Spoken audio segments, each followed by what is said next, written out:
On Thursday, April 13th, their day will begin at 7:30 with a free breakfast buffet. The breakfast included your choice of yogurt, waffles, cereal, toaster bagels, and a variety of hot food. After breakfast, the students will head to Rockefeller Center, St. Patrick's Cathedral, and Saks Fifth Avenue.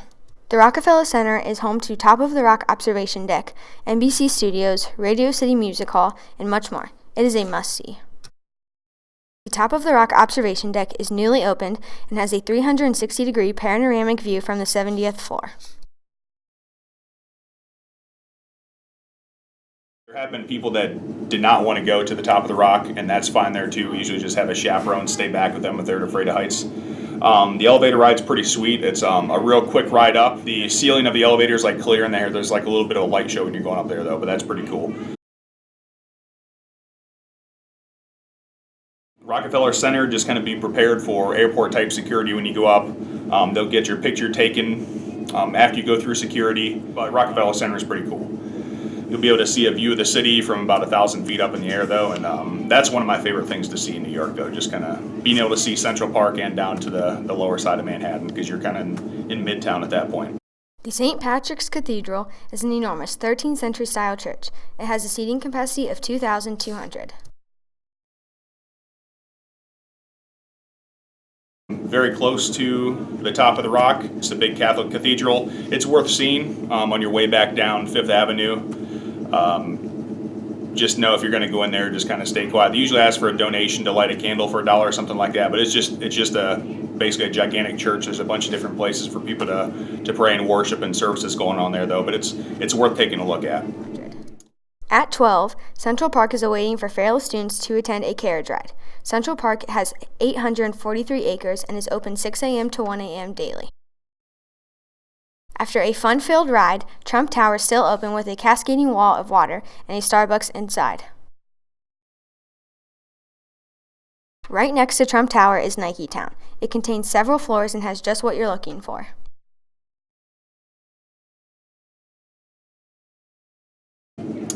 Students are allowed to buy shoes in Nike Town. It is, I think, a couple floors up in Trump Tower. I've been there a couple times though, but just know that if you're wanting to buy shoes in Nike Town, you can probably get them off Amazon for $40 cheaper or whatever though. So it just seems like stuff's marked up there a little bit. If you want to buy some shoes in Nike Town just to say that you bought them there, that's cool though, but you're probably just going to pay a little bit more. They do have treadmills where you can get like custom fittings on stuff and everything though, but it's pretty cool going in there. It's a few stories, big store. Yeah, you can buy shoes there if you want to. At 2:30, students will arrive at Times Square, one of the world's most visited tourist attractions.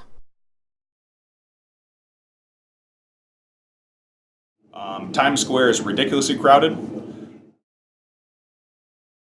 It was my first year, I'd probably say. Me and a couple other teachers, Coach Wolfe, who was here before, we were just kind of sitting down, and there's a guy next to us who I think thought he was in the CIA or something like that, and he was on like his headset on his phone. He wasn't talking to anyone. I think he was just he was a little messed up, talking to himself, but acting like he was talking to the CIA, talking about weird missions and stuff like that. It was kind of crazy, a little bit hilarious though, but you knew the guy was kind of weirdo though. But you'll get all that stuff down there in Times Square.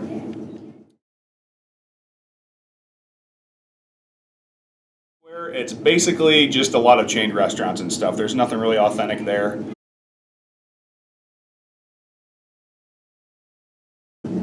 They're really pushy.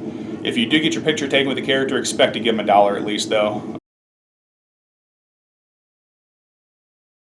Last stop of the day will be Broadway, the most famous district theater in the world.